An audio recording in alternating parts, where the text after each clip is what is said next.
जय हिंद दोस्तों, आप सभी का स्वागत है आपका अपना YouTube channel Jha exam page पर। दोस्तों, आज हम एसएससी जीडी जो 16 नवंबर 2021 को फर्स्ट शिफ्ट में जो एग्जाम हुआ था उसमें जो पूछे गए क्वेश्चन है उसका आज हम पोस्टमार्टम करेंगे। उस सभी क्वेश्चन जो एक एक करके हम देखेंगे और इसी लेवल का क्वेश्चन एग्जाम में आगे आने वाले एग्जाम में पूछा जाएगा, तो आप इसको एक बार जरूर देख लें। इसी तरह की तैयारी के साथ आप एग्जाम में जाएं, आप सारे क्वेश्चन को अटेम्प्ट करें और अपनी सफलता को सुनिश्चित करें। हम लेते हैं पहला क्वेश्चन और देखते हैं। इसमें पहला क्वेश्चन जो पूछा गया था वो था, कांग्रेस के प्रथम अध्यक्ष कौन थे? कांग्रेस के प्रथम अध्यक्ष कौन थे? तो कांग्रेस के प्रथम अध्यक्ष कौन था? तो WC बनर्जी यानी व्योमेश चंद्र बनर्जी। आप ये पूछा गया है क्वेश्चन इस बार 16 नवंबर 2021 को जो क्वेश्चन पूछा गया है फर्स्ट शिफ्ट में एसएससी जीडी का, वो सब पहला क्वेश्चन था, कांग्रेस के प्रथम अध्यक्ष कौन थे? तो व्योमेश चंद्र बनर्जी। इसमें पूछ सकता है, संभावित क्वेश्चन बन सकता है, कांग्रेस पार्टी की स्थापना कब हुई? तो 1885 ईस्वी में। तो आप इस तरह के क्वेश्चन यहाँ पर बन जाता है, तो आप इसको जरूर पढ़ें और इसको पढ़ के जाएं। अगला है, अनुच्छेद 66 किससे संबंधित है? ये भी क्वेश्चन पूछा गया था। अनुच्छेद 66 किससे संबंधित है? तो उपराष्ट्रपति के निर्वाचन से। उपराष्ट्रपति के निर्वाचन से अनुच्छेद 66 में उपराष्ट्रपति के निर्वाचन का वर्णन है। तो ये क्वेश्चन पूछा गया था इस बार, तो इसको ध्यान से देखना आप इस तरह के क्वेश्चन को। यहीं पर पूछ सकता है राष्ट्रपति का निर्वाचन। तो राष्ट्रपति का निर्वाचन अनुच्छेद 55 में, तो 55 अनुच्छेद में, अनुच्छेद 55 में। तो आप इसको जरूर पढ़ के जाना। नेक्स्ट क्वेश्चन है, पक्षियों का अध्ययन क्या कहलाता है? ये भी क्वेश्चन आया था। पक्षियों का अध्ययन ऑर्निथोलॉजी। ऑर्निथोलॉजी में हम क्या करते हैं? पक्षियों का अध्ययन करते हैं। तो इस तरह के क्वेश्चन पूछे गए थे, इस सभी प्रश्न पूछे गए हैं जो हम बता रहे हैं अभी। अब पूछा गया है अगला क्वेश्चन, टोक्यो पैरा ओलंपिक 2021 में भारत की कौन सी रैंक थी? भारत की रैंक कौन सी थी जो अभी टोक्यो में हुआ है हाल फिलहाल में? तो ये 24वां रैंक, भारत 24वें पोजीशन पे आया था। तो पैरा ओलंपिक में भारत का पोजीशन 24वां था 2021 के पैरा ओलंपिक। तो अगला क्वेश्चन है, सेल्फी विद मंदिर किस राज्य में है? ये सेल्फी विद मंदिर ये उत्तराखंड में, ये आम आदमी पार्टी के द्वारा चलाया गया एक अभियान है जो वहाँ की सांस्कृतिक विरासत को मंदिर से जोड़ करके उसको आगे लाने की कोशिश की जा रही है। इसी का नाम दिया गया है सेल्फी विद मंदिर। ये किस राज्य में है? तो उत्तराखंड में। याद रखना, सेल्फी विद मंदिर उत्तराखंड में। अगला क्वेश्चन है जो पूछा गया था, संघ की राजभाषा किस अनुच्छेद में है? तो संघ की राजभाषा का जो वर्णन है वो अनुच्छेद 343 में है। राजभाषा जो हिंदी है हमारी, और अंग्रेजी को भी, हिंदी को राजभाषा माना गया है और ऑफिशियल लैंग्वेज इंग्लिश को। तो ये किस अनुच्छेद में हिंदी का वर्णन है? 343 में। याद रखना, अनुच्छेद 343 राजभाषा से संबंधित है। 343 ये भी क्वेश्चन पूछा गया था। नेक्स्ट क्वेश्चन है, मसालों का बगीचा किसे कहा जाता है? तो ये आपको पता होगा, ये बहुत ही फेमस क्वेश्चन। मसालों का बगीचा केरल को मसालों का बगीचा कहा जाता है। तो ये भी क्वेश्चन आया था। तो इसी तरह के क्वेश्चन पूछे जा रहे हैं हल्के हल्के, तो आप निश्चिंत रहें, आपका सिलेक्शन होगा। इसी तरह के छोटे छोटे क्वेश्चन पर अपनी पकड़ बनाइए आप, और निश्चित रूप से आप सफल होंगे। अगला क्वेश्चन है, अमरावती टाइगर रिजर्व कहाँ है? अमरावती टाइगर रिजर्व ये कहाँ पर है? तमिलनाडु में। अमरावती टाइगर रिजर्व तमिलनाडु में। तो याद रखना, इस तरह के क्वेश्चन आते हैं। और भी दूसरे रिजर्व के बारे में पूछ सकता है, तो यहाँ पर अमरावती के बारे में पूछा गया है। फर्स्ट शिफ्ट का ये क्वेश्चन है, अमरावती टाइगर रिजर्व तमिलनाडु में। नेक्स्ट क्वेश्चन है, सिग्मा उत्सव मनाया जाता है। सिग्मा उत्सव कहाँ मनाया जाता है? तो सिग्मा उत्सव गोवा में। तो याद रखना, गोवा में सिग्मा उत्सव मनाया जाता है। इसी तरह और कई उत्सव के बारे में पूछा जा सकता है, तो आप उसको जरूर पढ़ के जाएं। नेक्स्ट क्वेश्चन है, मुलाग मेडल किसे दिया गया? मुलाग मेडल किसे दिया गया? तो अब याद रखना, मुलाग मेडल अजिंक्य रहाणे, ये क्रिकेटर हैं। ये क्या हैं? क्रिकेटर हैं, इनको दिया गया है। ये पहला क्रिकेटर हैं, पहला भारतीय हैं जिन्हें मुलाग मेडल मिला है। मुलाग मेडल क्या है इसके बारे में मैं बता दूं। जॉनी मुलाग ऑस्ट्रेलिया के कप्तान थे 1868 ईस्वी में। ये ऑस्ट्रेलियन कप्तान थे, ऑस्ट्रेलियन। ऑस्ट्रेलियन कप्तान थे 1868 ईस्वी में। इन्हीं के नाम पर, इसी के सम्मान में ये मेडल दिया जाता है। तो पहले रेहाने पहला भारतीय हैं जिन्हें ये मुलाग मेडल मिला है। क्रिकेटर हैं ये। तो मुलाग मेडल किसे दिया गया, ये क्वेश्चन पूछा गया था। तो ये 2020 में दिया गया था दिसंबर में। तो ध्यान रखना, मुलाग मेडल तो अजांक रेहाने को मुलाग मेडल दिया गया है। ये पहला क्रिकेटर है, याद रखना इसे, पहला क्रिकेटर है, पहला भारतीय।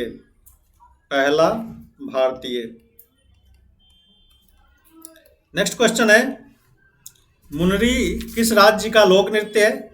मुनरी, तो मुनरी उड़ीसा का लोक नृत्य है। ये क्या है? लोक नृत्य है मुनरी। कहाँ का? ओडिशा। तो ये उड़ीसा का है। तो इसको देखना आप, इस तरह के क्वेश्चन आ रहे हैं। तो और भी किसी राज्य के लोक नृत्य के बारे में पूछ सकता है, जैसे तमाशा महाराष्ट्र का, गरबा गुजरात का, ये सब पूछा जा सकता है। तो इसी तरह के लोक नृत्य के बारे में पूछा जा रहा है। तो एक पैटर्न चलता है, तो इसी पैटर्न पे क्वेश्चन आ रहे हैं। तो आप इसको जरूर पढ़ के जाना। नेक्स्ट क्वेश्चन है, भारत का 40वां यूनेस्को साइट बना है। भारत का 40वां यूनेस्को साइट कहाँ बना है? तो ये है धौलावीरा। धौलावीरा कहाँ है? तो ये गुजरात में कच्छ के रण, याद रखना, ये कच्छ का रण है, जहाँ पे हड़प्पा कालीन स्थल है। धौलावीरा क्या है? हड़प्पा कालीन स्थल, हड़प्पा कालीन स्थल। इसको यूनेस्को ने अपनी सूची में रखा है।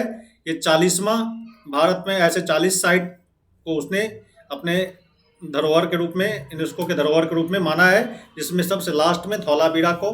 तो धौलावीरा हड़प्पा कालीन एक स्थल है जो गुजरात के कच्छ के रण में स्थित है।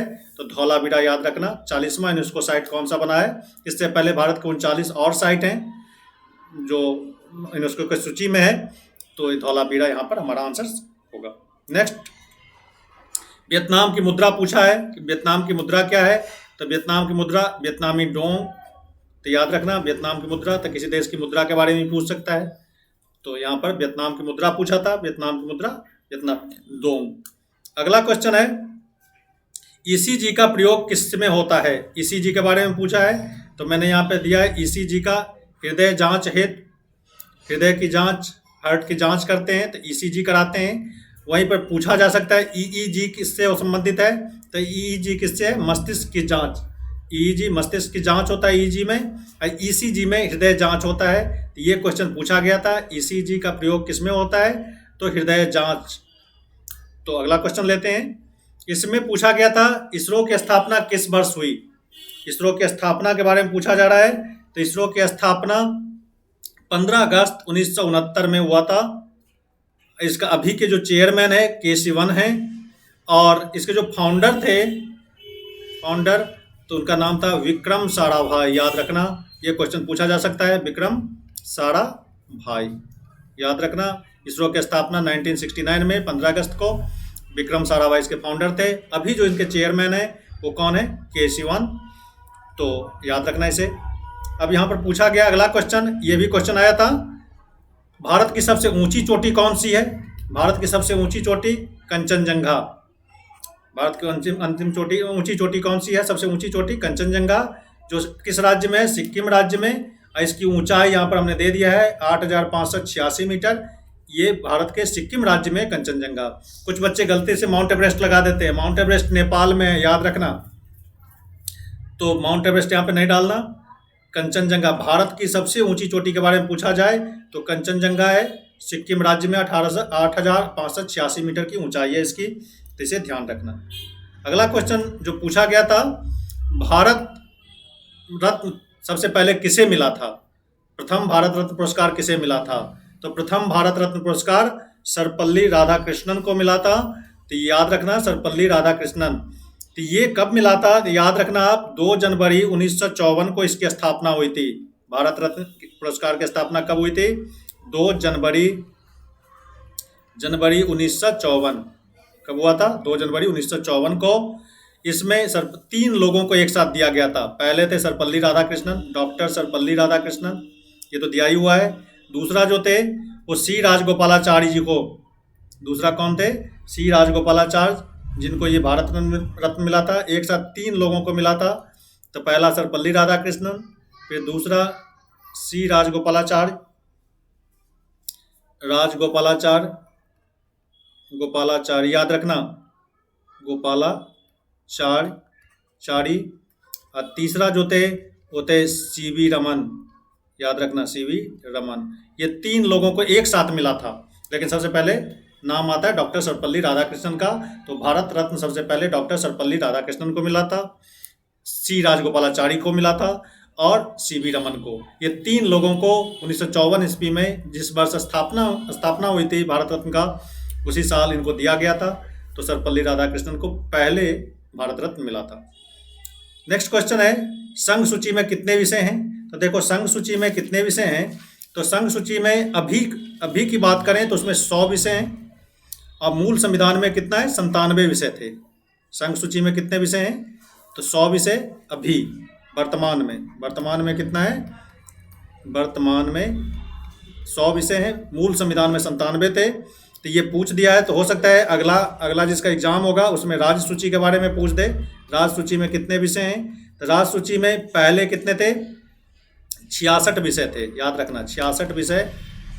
अब कितने हैं, याद रखना, राज्य सूची में अब 59 विषय हैं। और उसी तरह समवर्ती सूची, कंकरेंट लिस्ट में पूछ दे समवर्ती सूची में, तो समवर्ती सूची में पहले कितने थे, 47 थे पहले, अब कितने हैं, तो अब 52 विषय हैं, याद रखना। तो ये दोनों पूछा जा सकता है। अब जो बाकी फेज के एग्जाम बचे हुए हैं जो हो रहे हैं, उसमें संघ सूची का पहले शिफ्ट में पूछ दिया था, तो राज्य सूची के बारे में पूछ सकता है। तो पहले कितने थे, 66 थे, अब कितने हैं, इसमें 59 सब्जेक्ट हैं। समवर्ती सूची में पहले 47 थे, यानी मूल संविधान में 47 थे, अब कितने विषय हैं, इसमें 52 हैं। इसको आगे पीछे कर दिया गया है, तो इसको याद रखना, इसको पढ़ के जरूर जाना आप। नेक्स्ट क्वेश्चन जो पूछा गया था वो कहता है बंधन एक्सप्रेस किन 2 देशों के बीच में चलती है। बंधन एक्सप्रेस, तो आपको पता होगा बंधन एक्सप्रेस किन 2 देशों के बीच में, तो बंधन एक्सप्रेस भारत और बांग्लादेश के बीच में। तो ये पूछा गया था, आप पूछ देगा इसमें कि भारत और बांग्लादेश के बीच में कहाँ से कहाँ के बीच चलती है। तो आप याद रखना न्यू जलपाईगुड़ी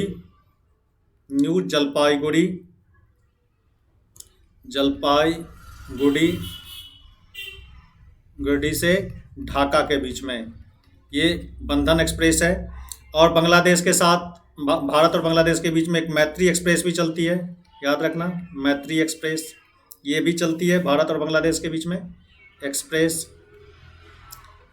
ये कहाँ से कहाँ, तो कोलकाता और ढाका के बीच में, याद रखना कोलकाता और ढाका, ये ढाका के बीच में। तो देखो भारत और बांग्लादेश के बीच में बंधन एक्सप्रेस, मैत्री एक्सप्रेस, ये सब ट्रेन भारत और बांग्लादेश के बीच में चलती है। तो बंधन एक्सप्रेस के बारे में पूछा जाए तो पूछा गया है, तो न्यू जलपाईगुड़ी और ढाका के बीच में, मैत्री एक्सप्रेस कोलकाता और ढाका के बीच में चलती है। तो हो सकता है यहाँ पर बंधन पूछ दिया, तो बाकी फेज में आने वाले जो एग्ज़ाम है उसमें मैत्री एक्सप्रेस के बारे में पूछ दे, तो कलकत्ता और ढाका के बीच में चलती है। अभी कोरोना की वजह से मैत्री एक्सप्रेस अभी रुका हुआ है, अभी नहीं चल रहे हैं, लेकिन मैत्री एक्सप्रेस कोलकाता और ढाका के बीच में चलती है। अगला क्वेश्चन है, वर्तमान में भारत के चीफ जस्टिस ऑफ इंडिया मतलब कौन है? चीफ जस्टिस ऑफ इंडिया पूछा गया था। तो चीफ जस्टिस ऑफ इंडिया कौन है? एन.वी. रमना। एन.वी. रमना का पूरा नाम क्या है? नाथुलापति वेंकट रमना, याद रखना नाथुलापति वेंकट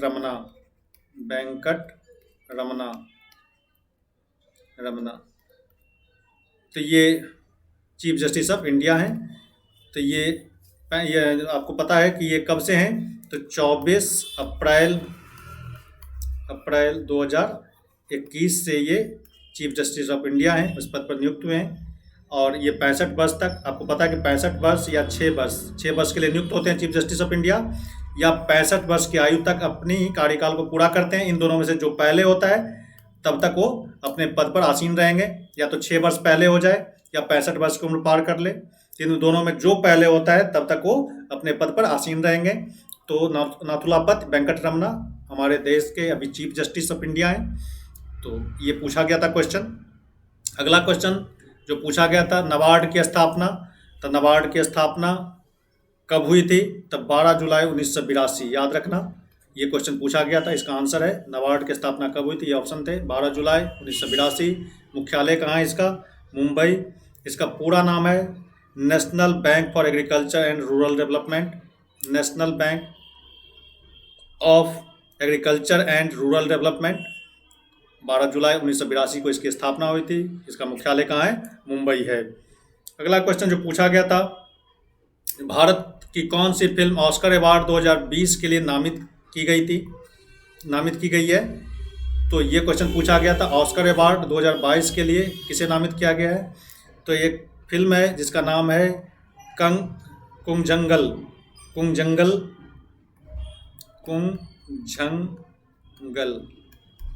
ये तमिल फिल्म है। कौन सी फिल्म है? तमिल फिल्म है। इसको नामित किया गया है। ये 14 फिल्मों को पछाड़ कर इसको ऑस्कर के लिए नामित किया गया है। इसके जो निर्माता निर्देशक हैं वो विनोद राज पी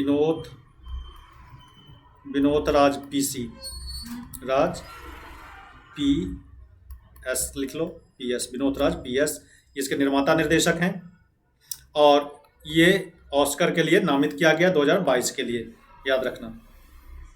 अगला क्वेश्चन है जो पूछा गया था, विटामिन ई का रासायनिक नाम। तो विटामिन ई का रासायनिक नाम आपको पता है, टेकोफेरॉल। ये विटामिन ई का रासायनिक नाम है। तो ये पूछा गया था। भूटान की राजधानी पूछा गया था। भूटान की राजधानी थिम्पू, ये पता ही होगा आपको। ऐसे ही छोटे छोटे क्वेश्चन पूछे गए हैं, तो आप इसी लेवल के क्वेश्चन को आप पढ़ें, बार बार पढ़ें। जैसे भूटान का पूछ दिया तो हो सकता है नेपाल का पूछ दे, बांग्लादेश का पूछ दे, दूसरे आसपास के पड़ोसी देशों का राजधानी पूछ दे। तो आप जरूर इसको पढ़ें। इस तरह के क्वेश्चन को आप जरूर तैयार करके जाएं और निश्चित रूप से वही क्वेश्चन सब आ रहा है, कोई बड़ा लेवल का क्वेश्चन इसमें नहीं आ रहा है। अगला क्वेश्चन है, आयुष्मान भारत का संबंध किससे है? आयुष्मान भारत का संबंध हेल्थ से है, ये भी क्वेश्चन। तो इस तरह के क्वेश्चन, छोटे छोटे क्वेश्चन पूछे गए हैं, तो इसको जरूर पढ़ के जाना। और अभी तक चैनल को यदि आपने सब्सक्राइब नहीं किया तो चैनल को जरूर सब्सक्राइब कर देना। हम समय समय पर इसी तरह के विश्लेषण लेकर के आएंगे और जब तक SSC GD का एग्ज़ाम चल रहा है तो हम हर एक तरह के क्वेश्चन को लेकर के आएंगे। तो आप इसको पढ़ना जरूर, और जिसका एग्ज़ाम अभी बाकी है वो जरूर इस तरह के क्वेश्चन के लेवल को तैयार करें। यही क्वेश्चन आएगा। आज बस इतना ही। Thank you very much. जय हिंद।